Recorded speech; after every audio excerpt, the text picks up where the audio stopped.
Hello mga BFF, mga kapatid ko sa ating Panginoon. Ang buhay mo at ang buhay ko ay mayroong sariling aklat. Ang aklat nito ay ang Diyos ang may hawak. Alam niya ang magiging istorya ng buhay mo at alam din niya ito ang katapusan. Ikaw at ako ay dapat magtiwala sa Panginoon. Para kung anumang bagyo ang dumating sa iyo, nakatayo ka. At alam mo na hindi ka iiwan, di pababayaan man ng Diyos. Minsan, sa buhay natin, dumarating ang mga kabigla-biglang hindi mo inaasahang pagsubok.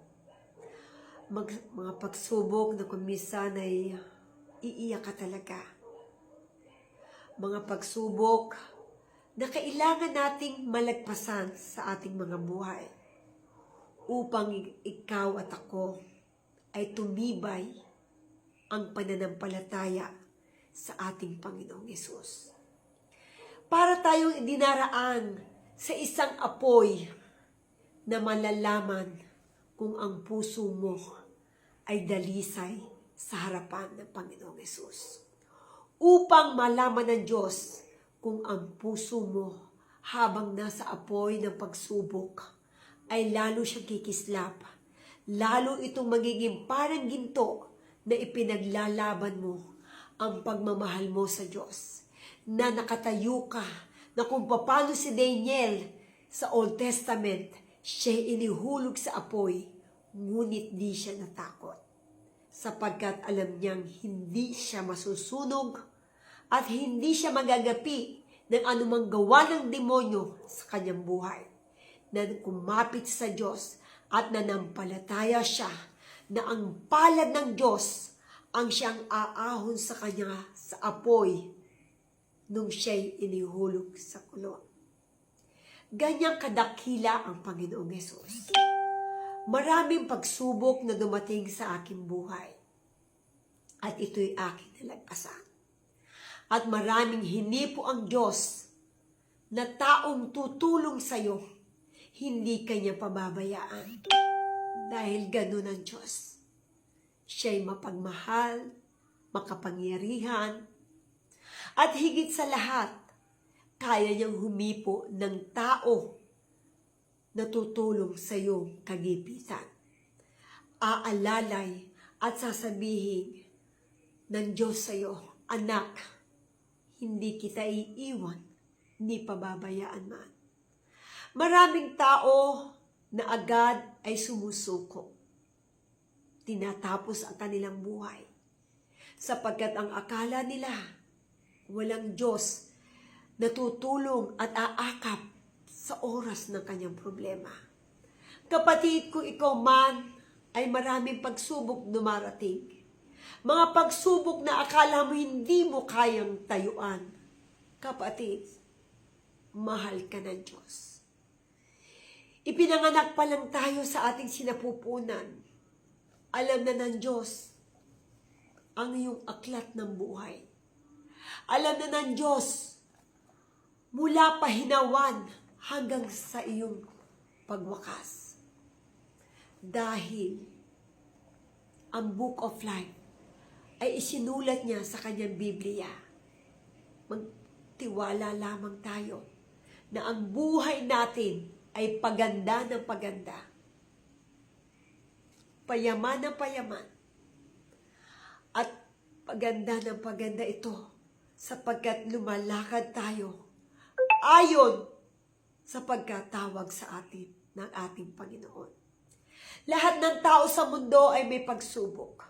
Lahat ng tao sa mundo ay may kanya-kanyang dinaranas na pighati. Mga pagsubok na akala mo hindi mo malalagpasan. Ngunit sinabi ng Diyos, manatili ka, tumawag sa Kanya. Manatili kang manalangin at umiyak. At hindi bingi ang Diyos para hindi dinggin ang panalangin mo. Kung ikay may sakit, may karamdaman, kung ikay nag-aagaw buhay, kayang duktungan ng Diyos ang buhay mo. Kung ikaw ay walang pera, katulad nangyari sa akin, walang pera, pero sa isang kisap mata, nag-provide ang Diyos ng financial sa oras ng aking pangangailangan. God is amazing God. Amazing, kamangha-mangha ang ating Panginoong Yesus. Minsan, hindi nakikita ng tao ang himala na pwedeng ibigay ng Diyos sa buhay mo at buhay ko. Kaya kung minsan, sumusuko na sila sa kanilang buhay. Kapatid, kung ikaw ay punong-puno ng galit sa mundo, punong-puno ng hirap, na akala mo'y wala ng saya ang darating, subukan mo magpatawad. Subukan mo magmahal sa taong nagkasala sa iyo. Doon mo madarama na ikaw ay binigyan ng Diyos ng pusong dalisay na yun ang ating kailangang hingin sa Diyos. Maging puso ni Kristo ang ating puso. Huwag mong hayaang maging bato ang iyong puso. Gaano man kalaki ng kasalanan ng tao sa iyo, hain ay ang pagpapatawad. Hain ay ang pagmamahal. Pagmamahal na unang nagbigay ng Diyos sa iyo. Iniligtas ka niya sa kasalanan. Napako siya sa krus upang ang dugo niya ay tumigi sa iyo upang patawarin ka sa lahat ng kasalanan. Lahat ng tao ay makasalanan. Walang malinis sa kanyang harapan.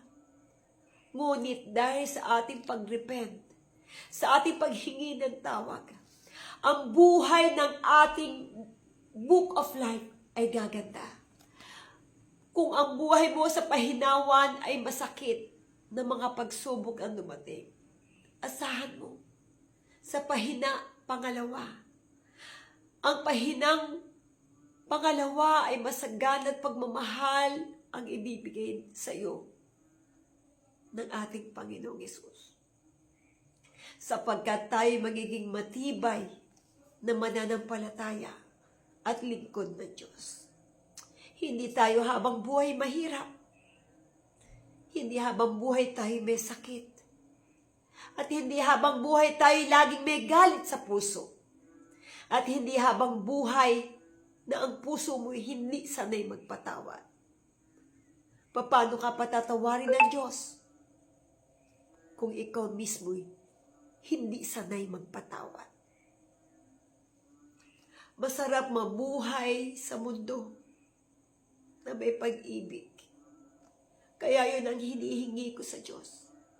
Lahat tayo ay bigyan ng pusong dalisay na kahit saan ka man dumaan, kaya mong mamuhay na may pag-ibig at may pagtitiwala sa Diyos.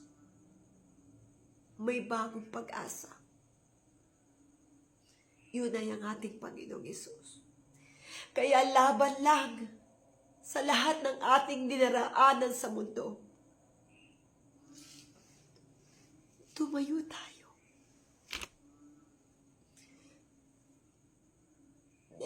Nakataas ang ating dalawang kamay na isinusuko mo ang buhay mo sa Diyos.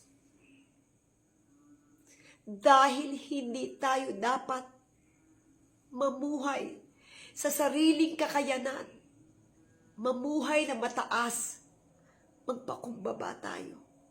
Kung paano ang Diyos ay nagpakumbaba para sa iyo at para sa akin. Lahat ibinigay niya. Ang buhay niya, binigay niya sa iyo. Kaya tayo mabuhay na may pagmamahal.